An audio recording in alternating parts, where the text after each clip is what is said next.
नमस्कार दोस्तों, आपका हार्दिक अभिनंदन है हर सुबह की तरह। मैं दिनकर राणा आपका अभिनंदन करता हूं। आज एक नई शुरुआत करने वाले हैं। हम हर दिन करंट अफेयर्स को डिस्कस करते हैं। आज जो हम डिस्कस करने वाले हैं, आज स्टैटिक पॉइंट को डिस्कस करने वाले हैं और मोस्ट अवेटेड टॉपिक, सबसे ज़्यादा एग्जामों में आने वाला क्लासिकल डांस को आज हम डिस्कस करने वाले हैं। मैं उम्मीद करता हूँ सारे बच्चे इसको शेयर करेंगे और लास्ट तक टिके रहेंगे। ठीक है ना? वॉइस क्लियर है मेरी?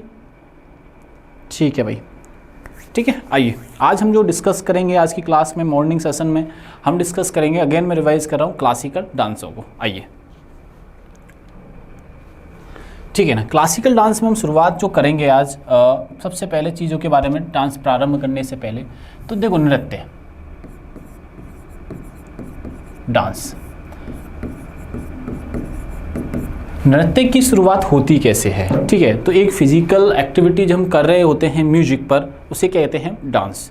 ठीक है, फिजिकल एक्टिविटी हम करते हैं,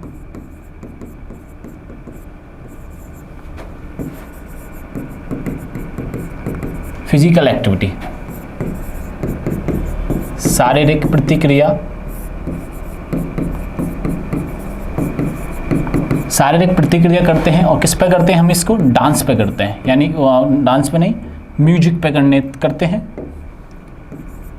म्यूजिक पर। तो हम इसे क्या बोलते हैं? डांस कहा जाता है, यानी कि नृत्य कहा जाता है। देखो, डांस जब पहली बार बना होगा तो लोगों ने ऑब्जर्व किया होगा नेचर को। लोगों ने ऑब्जर्व किसको किया होगा? नेचर को ऑब्जर्व किया होगा। कैसे? जैसे आप कभी अपने घर की छत पे जाइएगा, ठीक है, शहरों में हमें कम देखने को मिलता है, लेकिन गांव में बहुत देखने को मिलता है। जैसे आपने देखा होगा चीज़ों को, गांव में छत पे मोर नाचता हुआ देखा होगा आपने। ठीक है, कभी आप जंगलों में जब जाओगे, कोयल और कोयल को डांस करते नहीं, उनकी आवाज़ को सुना होगा, तो एक आवाज़ हमें अच्छी लग रही होती है, मोर को डांस करते हुए देखा है, वो ज़्यादा खुश होता है। तो उन चीज़ों को जब ह्यूमंस ने एनालिसिस किया होगा, देखा होगा, तो वहीं से डांस एक माइंड में आया होगा कि हाँ, फिजिकल एक्टिविटी भी कुछ होती हैं। ऐसे ही करके किताब लिखी जाती है, ग्रंथ लिखा जाता है, जिसमें डांस का हमें उल्लेख मिलता है। क्या उल्लेख मिलता है? हमें डांस का उल्लेख मिलता है। तो डांस का उल्लेख हमें जहाँ मिलता है, उसका नाम क्या है? तो उसका नाम है नाट्यशास्त्र। नाट्यशास्त्र में, नाट्यशास्त्र में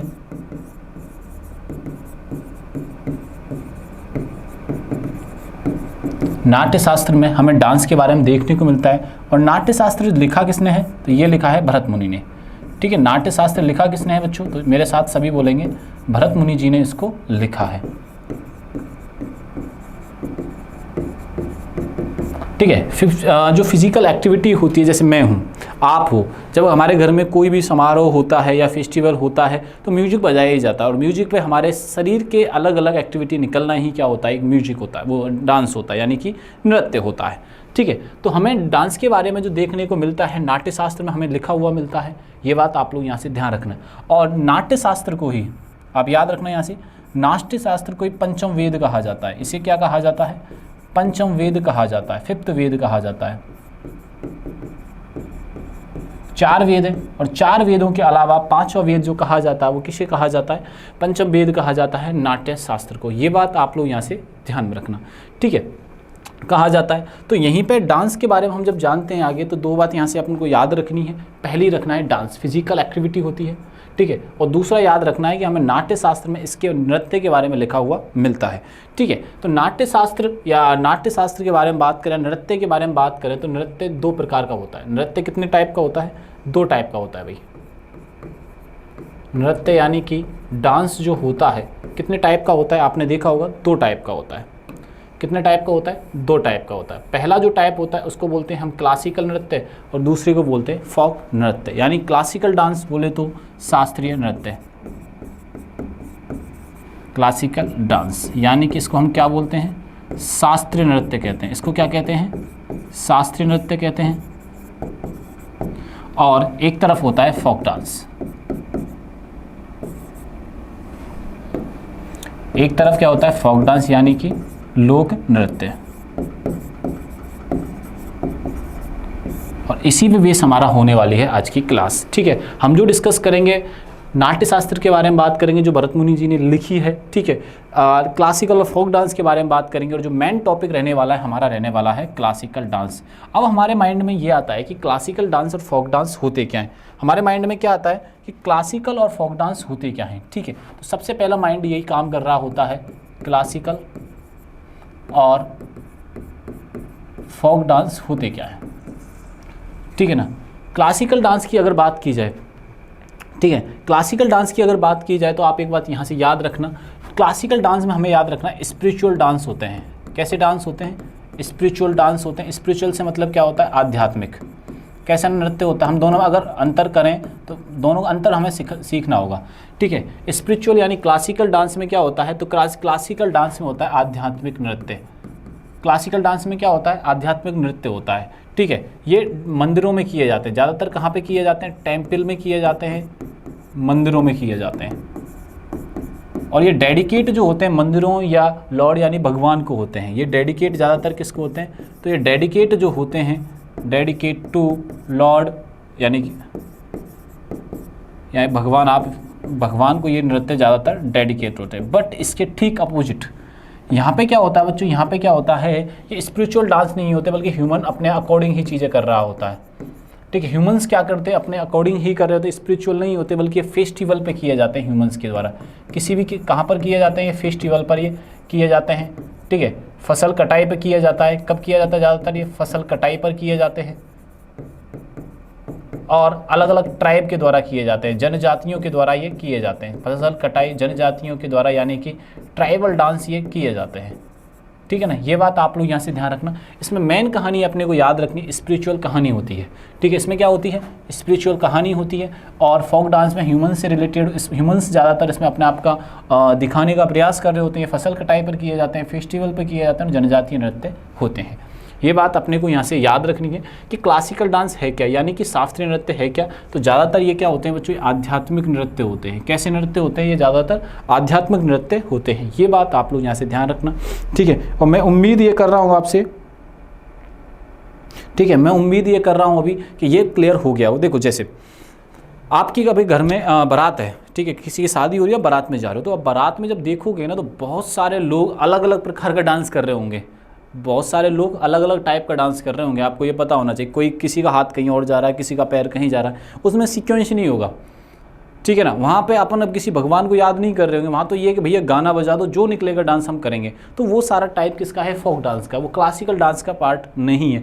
जो शादियों में होने वाला है, बर्थडे पार्टियों में होने वाले जो नृत्य होते हैं वो टाइप किसके होते हैं? वो फोक डांस के होते हैं, ना कि किसके होते हैं? क्लासिकल डांस के होते हैं, ठीक है। क्लासिकल डांस के टाइप है, बट यहाँ पे मैं एक कोई टाइप नहीं दे सकता हूँ कि राजस्थान की अगर मैं बात करूँ, राजस्थान के अंदर 41 ज़िले हैं, 41 डिस्ट्रिक्ट्स हैं, और आप 41 के अलग अलग गाँव में जाना, तहसीलों में जाना, ज़िलों में जाना राजस्थान के, आपको हर एक जगह नया डांस मिलेगा। तो यहाँ नंबर्स देना थोड़ा सा डिसरेस्पेक्टफुल भी होगा। नंबर दिया नहीं जा सकता है, जैसे मैं आपको 2000 लिख दूँ, 3000 लिख दूँ, ऐसे कोई कंफर्म नहीं है, ना ही आपसे क्वेश्चन पूछा जाएगा। हाँ, पर एक बात जरूर है कि क्लासिकल डांस की संख्या एक फिक्स है।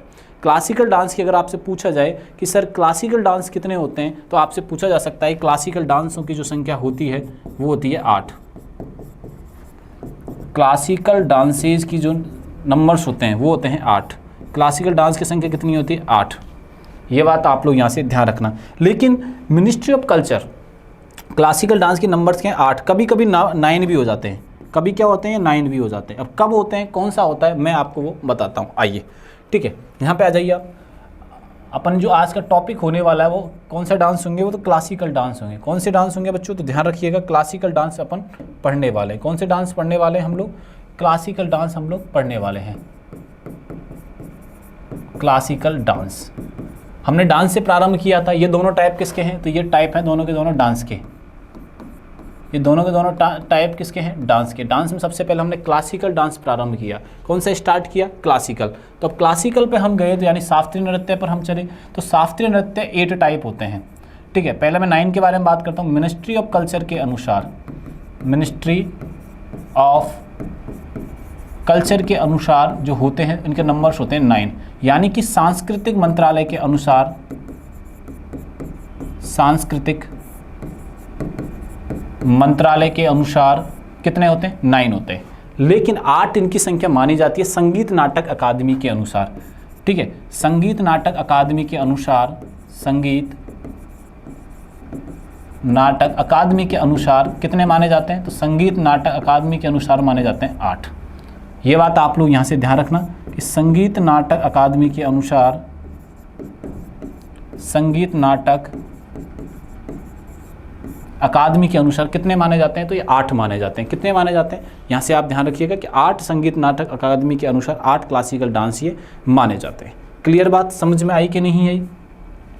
ठीक है ना, संगीत नाटक अकादमी के अनुसार 8। लेकिन अब नवा है कौन सा? तो अब नवे पे आप एक बात याद रखना, नवा है छऊ। 9th नंबर का कौन सा है? छऊ है। ये बात भी अपने को यहाँ से याद रखनी। 9th नंबर का जो होता है वो कौन सा होता है? छऊ होता है। और संगीत नाटक अकादमी की स्थापना कब होती है? 1953 में होती है। इसकी स्थापना कब होती है? 1953 में होती है। और इसका हेडक्वार्टर कहाँ पे है? नई दिल्ली में है। हेडक्वार्टर कहाँ पे बच्चों? नई दिल्ली में है। ये बात अपने को यहाँ से ध्यान रखना है। ठीक है, न्यू दिल्ली में इसका हेडक्वार्टर है। तो क्लासिकल डांस सांस्कृतिक मंत्रालय 9 मानता है, ठीक है ना। और संगीत नाटक अकादमी के अनुसार कितनी होती है? 8 होती हैं। तो आप इसका स्क्रीनशॉट लेना चाहो तो ले सकते हो, इसका भी ले सकते हो। ठीक है, देख लीजिए एक बार, कोई इश्यू आया तो आप प्लीज़ आस्क मी।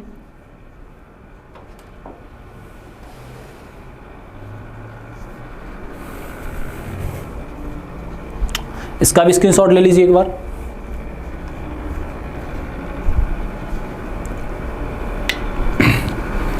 चले आगे। अब बात करते हैं क्लासिकल डांसेस के बारे में। अब बात किसके बारे में करते हैं? क्लासिकल डांसेस के बारे में करते हैं। आइए,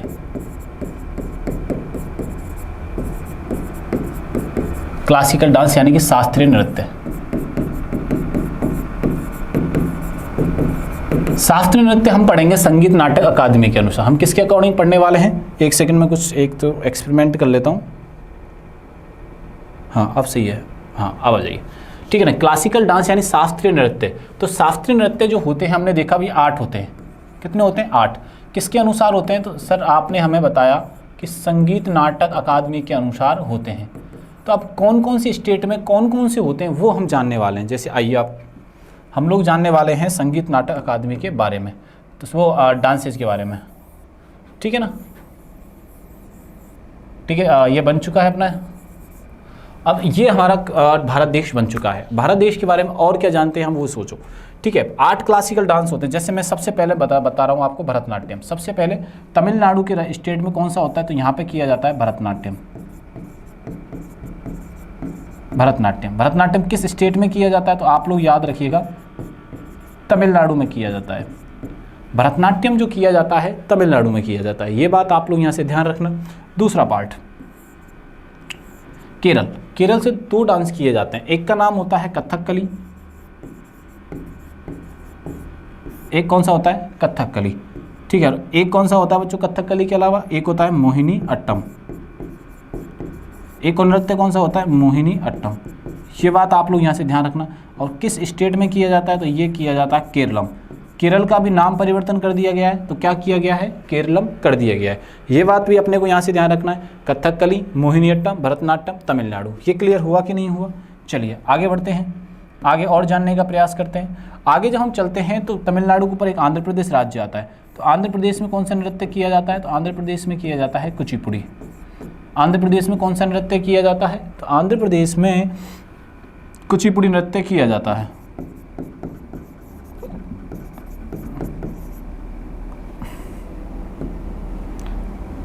आंध्र प्रदेश में किया जाता है। ये बात भी अपने को यहाँ से याद रखनी है। ठीक है, कथकली हो गया, मोहिनीअट्टम। अब कुचिपुड़ी यानी आंध्र प्रदेश से ठीक ऊपर है ओडिशा। यहाँ पे ऊपर क्या है? ओडिशा।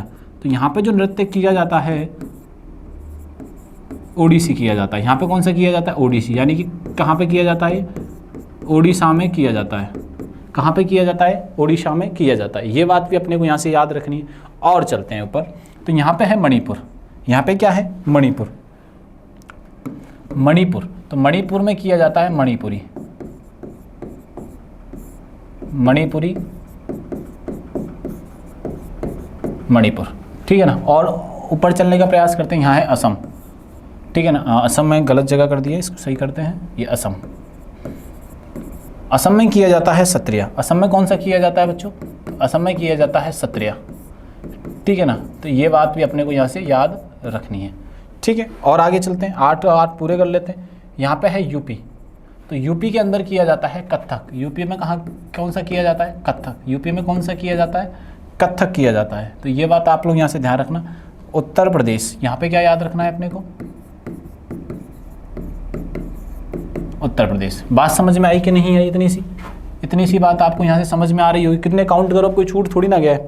1 2 3 4 5 6 7 और 8 ऐसे क्लासिकल डांस होते हैं। 8 क्या होते हैं? क्लासिकल डांस होते हैं। ये बात आप लोग यहाँ से ध्यान रखना।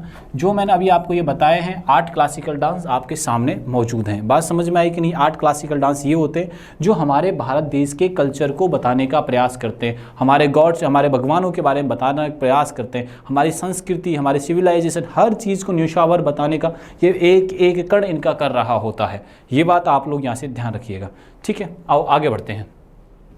आगे जब हम चलते हैं तो हम देखते हैं यहाँ पे, ठीक है। तो जैसे मैंने अभी एक बार नाम भी लिख देता हूँ, जैसे मैंने लिखा भरतनाट्यम, भरतनाट्यम, ठीक है ना। मैंने एक नाम लिखा आपके लिए भरतनाट्यम। भरतनाट्यम कहाँ पे होता है? तो मेरे साथ बोलेंगे सर तमिलनाडु में होता है। भरतनाट्यम कहाँ होता है? तमिलनाडु में होता है। ये बात आप लोग यहाँ से ध्यान रखना। अभी हमने जाना कि कथक, ठीक है। कथक कहाँ होता है? आप लोग यहाँ से याद रखना, कथक होता है उत्तर प्रदेश में, ठीक है। हम गए अब मणिपुरी और ओडिसी की तरफ, हम गए आगे मणिपुरी और ओडिसी की तरफ, मणिपुरी की तरफ गए, मणिपुरी और ओडिसी। ये तो दोनों के दोनों याद हो ही जाएंगे साथ में कि उनका नाम ही कुछ ऐसा है। स्टेट से आप याद रखना। आगे बढ़ते हैं, आगे देखते हैं कुचिपुड़ी,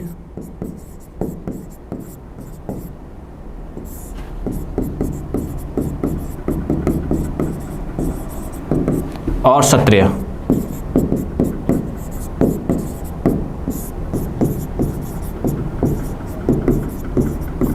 ठीक है। और 2 और बच जाते हैं अपने, 2 कौन से? कथकली और मोहिनीअट्टम।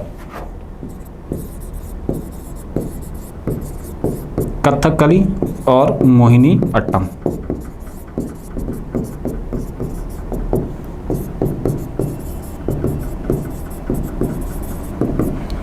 कथकली और मोहिनीअट्टम, ऐसे करके 8 के क्लासिकल डांस होते हैं। 9th नंबर का मैंने आपको बताया छऊ। चाहो तो आप इसका स्क्रीनशॉट ले सकते हो। मैं आपको कोशिश करूंगा क्लास में ही सारी चीज़ें याद हो जाएं। वॉइस क्लियर है ना? क्लास में ही सारी की सारी चीज़ याद हो जाए, वो सारे प्रयास मैं आपके लिए करने वाला हूँ। तो एक बार आपका स्क्रीनशॉट या लिखना चाहो तो आप लिख सकते हो। दोनों डायरेक्शंस के साथ मैंने ये सारी चीज़ें आपको बताई। कुछ भी चीज़ नहीं छूटेगी, कुछ भी सिंगल चीज़ में नहीं छोड़ने वाला हूँ आपके लिए, कुछ भी नहीं छूटेगा यहाँ से। और एग्जाम में डायरेक्ट यहाँ से छपने वाली चीज़ें हैं। एग्जाम में क्या होने वाला है बच्चों? डायरेक्ट यहाँ से छपने वाला है। ये बात आप लोग यहाँ से ध्यान रखना। सिंगल चीज़ मैं आपके लिए नहीं छोड़ूंगा यहाँ से, ठीक है। और सबसे पहले जिस नृत्य को हम स्टार्ट करेंगे उस नृत्य का नाम रहेगा भरतनाट्यम, ठीक है। और इसमें न्यूएस्ट डांस के बारे में याद रखना। न्यूएस्ट जो डांस है वो क्लासिकल, न्यूएस्ट क्लासिकल जो डांस है वो कौन सा है?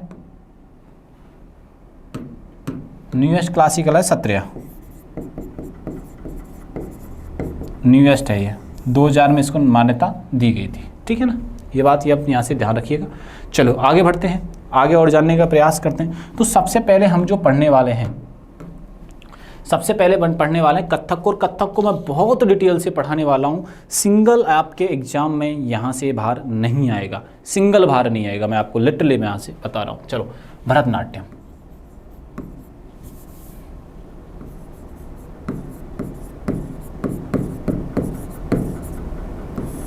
भरतनाट्यम, ठीक है ना।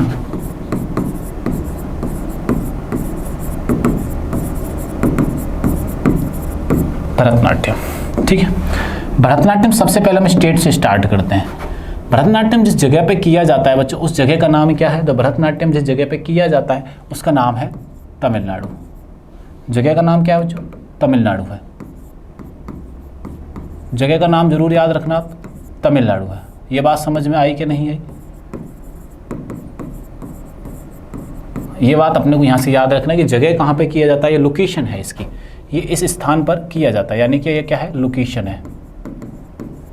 या आप ऐसे बोल सकते हो ये स्टेट है, इसका राज्य है, ठीक है ना। किसका है? तमिलनाडु भरतनाट्यम किया जाता है। अब इसकी बात ही आती है कि सर ये अलग अलग जगह मतलब अलग अलग नामों से जाना जाता है नियम्स के लिए। इसका ओल्डेस्ट जो नियम है,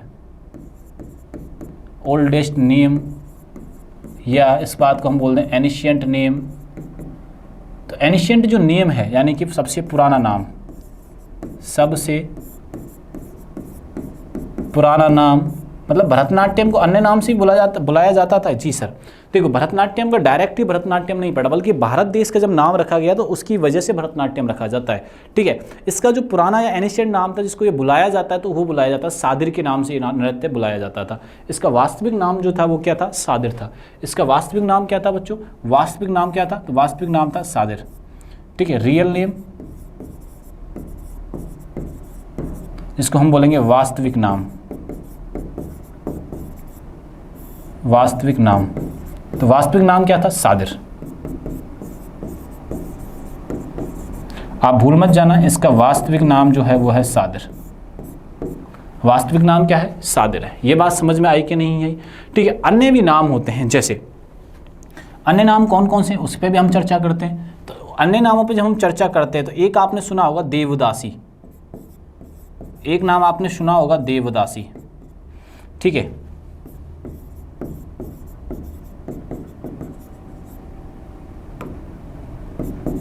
एक आपने नाम सुना होगा देवदासी, एक और नाम सुना होगा दासी अट्टम,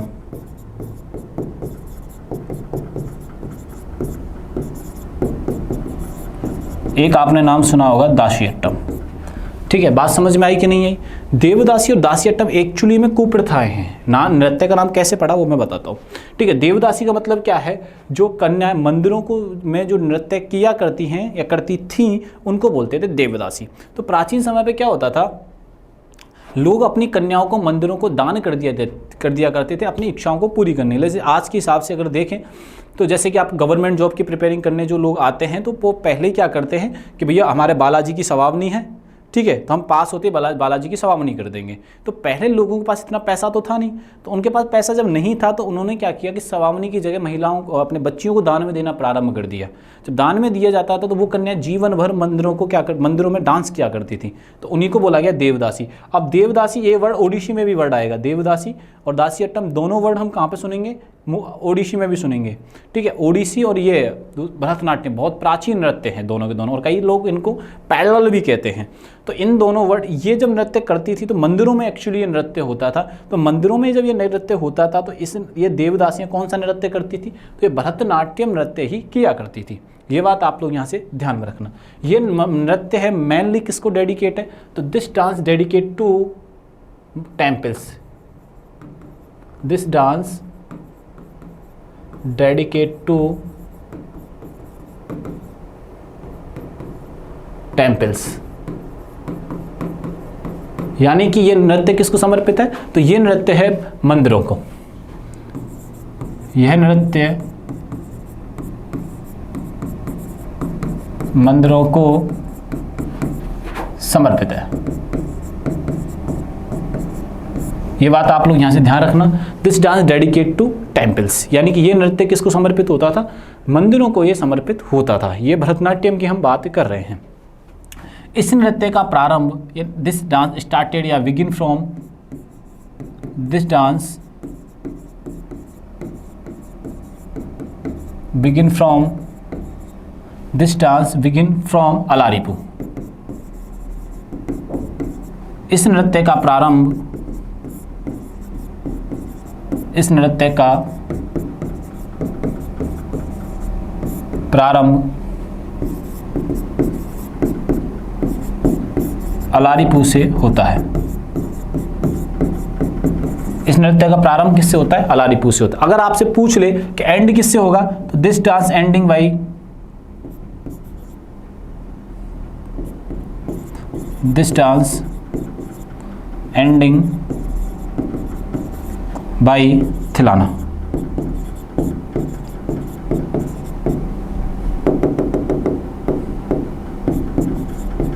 थिलाना।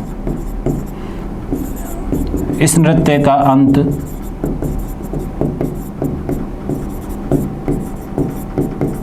थिलाना से होता है। ये बात अपने को यहाँ से याद रखनी है। ये बात क्या रखनी है बच्चों, यहाँ से अपने को याद रखनी है। बात समझ में आई कि नहीं है? अब ये जानने का प्रयास करते हैं कि भैया क्या अलारीपू का मतलब था। हम जानने का क्या प्रयास करेंगे कि अलारीपू का मतलब क्या होता है, थिलाना का मतलब क्या होता है। ये छोटी छोटी चीज़ें आपको मैं बताता चलूँगा। ये डांस किसको समर्पित होता है?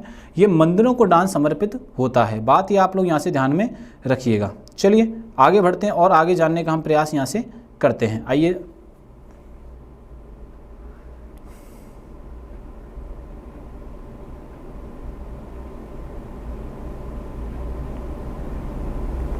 ठीक है ना, आओ जानने का हम प्रयास करते हैं। फर्स्ट स्टेप अलारीपू और सेकंड क्या है, थिलाना। अब बात ये समझ में आती है कि सर इस डांस के बारे में हमें लिखित कहाँ पे मिलता है? भाई लिखित तौर पे भी कहीं मिला होगा। तो दो बुक्स हैं। क्या है? दो बुक है। एक का नाम है अभिनय दर्पण, एक है शिल्पा कदीकम। दोनों बुक्स में इनका नाम भरतनाट्यम के बारे में लिखा हुआ है। ठीक है ना, ठीक है। किसके बारे में? एक 2 बुक्स है, 2 किताबें हैं जिसमें लिखा हुआ है। किताबें हैं, उसमें एक में लिखा हुआ क्या है, एक का नाम क्या है, शिल्पा कदीकम।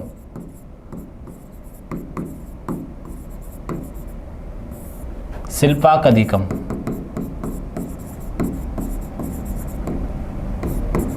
शिल्पा कदीकम, ठीक है ना। दूसरी बुक का नाम क्या है? एक का नाम, दूसरे का नाम है अभिनय दर्पण। अभिनय दर्पण, ठीक है। दोनों के नाम आप याद रखिएगा। अभिनय दर्पण। इन बुक्स में भरतनाट्यम के बारे में समझाया गया है। क्या किया गया? भरतनाट्यम के बारे में बताया गया। ये बात आप लोग यहाँ से ध्यान में रखना, ठीक है। ये डांस जो था मंदिरों में किया जाता था। अंग्रेजों ने क्या किया? इसको बैन कर दिया। अंग्रेजों ने क्या किया? मंदिरों में बैन कर दिया। वॉइस क्लियर है ना? हाँ, तो ये नृत्य कहाँ बैन कर दिया? अंग्रेजों ने बैन कर दिया। और इसको रिवाइव करने का काम जो करती हैं वो करती हैं रुक्मणी देवी अरुणडेल। कौन करती हैं? रुक्मणी देवी अरुणडेल और ई कृष्णा अय्यर करती हैं। तो दिस डांस रिवाइव बाई, यह नृत्य, इस नृत्य का जीर्णोद्धार, इस नृत्य का जीर्णोद्धार या पुण्य प्रारंभ, आप इस बात को ऐसे भी लिख सकते हो, पुण्य प्रारंभ रुक्मणी देवी अरुणडेल, रुक्मणी देवी अरुणडेल और ई कृष्णा अय्यर के प्रयासों से हुआ। ई कृष्णा अय्यर के प्रयासों से पुण्य प्रारंभ हुआ। पुण्य प्रारंभ हुआ। ये बात आप लोग यहाँ से ध्यान रखना। आपसे पूछा जाएगा कि इस नृत्य को रिवाइव करने, अंग्रेजों ने कंप्लीटली इस पे बैन लगा दिया कि ये नृत्य मंदिरों में नहीं किए जाएंगे। अब ये नृत्य मंदिरों में नहीं किए जाएंगे तो अब जो धर्म का प्रचार हो रहा है, लोग जान रहे हैं संस्कृति के बारे में, तो वो कंप्लीटली रोक लग जाएगी। तो इससे ई कृष्णा अय्यर और रुक्मणी देवी अरुणडेल को बहुत ऐसे लगाया कि हम अपने भगवानों के बारे में जानेंगे कैसे। तो उन्होंने इसको रिवाइव करने का प्रयास किया और रिवाइव भी किया। तो इसीलिए मदर ऑफ भरतनाट्यम कही जाती है रुक्मणी देवी अरुणडेल। ठीक है, ये बात आप लोग यहाँ से ध्यान रखना। आप इसको लिखना चाहो तो आप पूरे स्क्रीनशॉट ले लीजिएगा वीडियो को रोक पोज करके। ठीक है ना, आगे देखते हैं। This dance revive by, this dance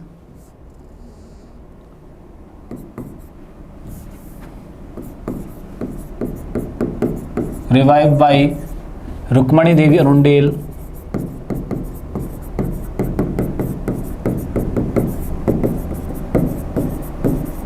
Rukmini Devi Arundale and E Krishna Iyer.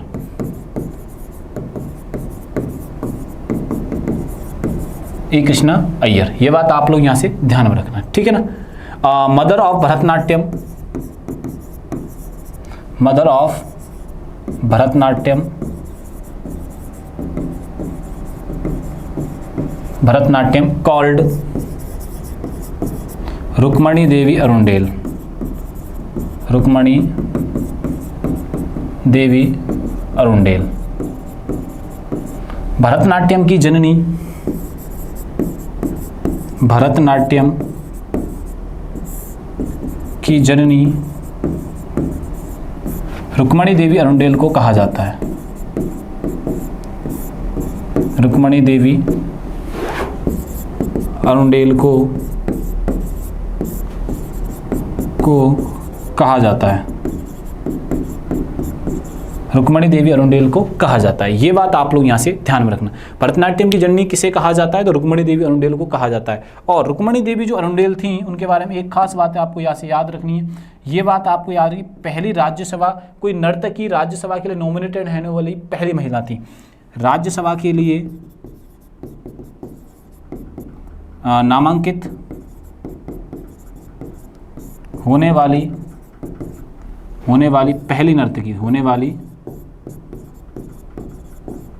पहली नर्तकी थी। ये बात भी अपने को इनके बारे में याद रखनी। अब इसका आराम से आप स्क्रीनशॉट ले लीजिए, आगे फिर और चीज़ें मैं बताता हूँ आपको।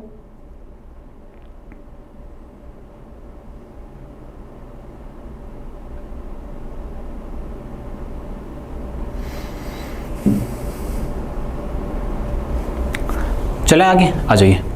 ये जो किया जाता है, अब आपसे 2 क्वेश्चन पूछे जाएंगे भैया। चलो, रुक्मणी देवी अरुंडेल से पूछा जा सकता है, ये बात ध्यान रखना कि राज्यसभा की होने वाली पहली नर्तकी नॉमिनेटेड थी।